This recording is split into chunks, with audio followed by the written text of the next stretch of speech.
how to determine the refractive index of a material which is not transparent.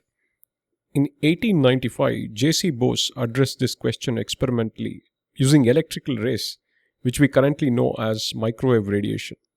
The citation of the paper reads, JC Bose on the determination of indices of refractive index, various substances of electrical rays, index of refraction of sulfur, which was published in Proceedings of Royal Society of London way back in 1895.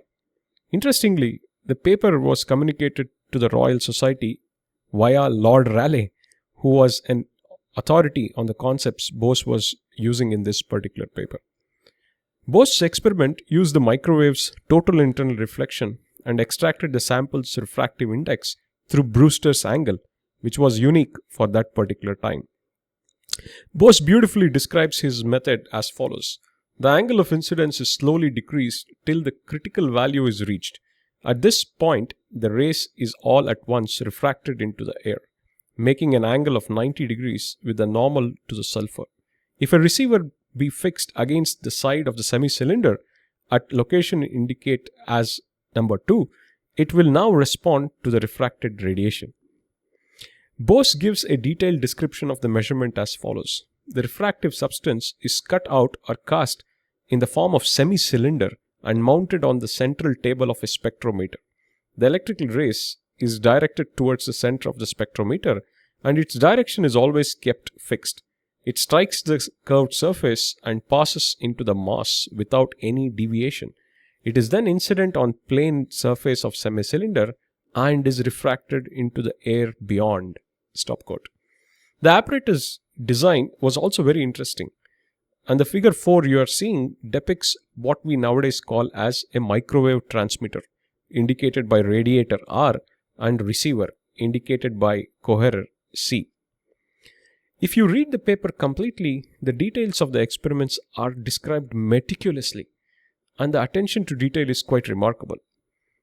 Bose determines the refractive index of sulfur using this method and ends up with a value of 1.734, which is quite accurate even by today's standards. The value is upwards of 1.7 and depends on the wavelength of light, of course. Notice the measurement was made to the accuracy of 3 decimal places, which is very impressive.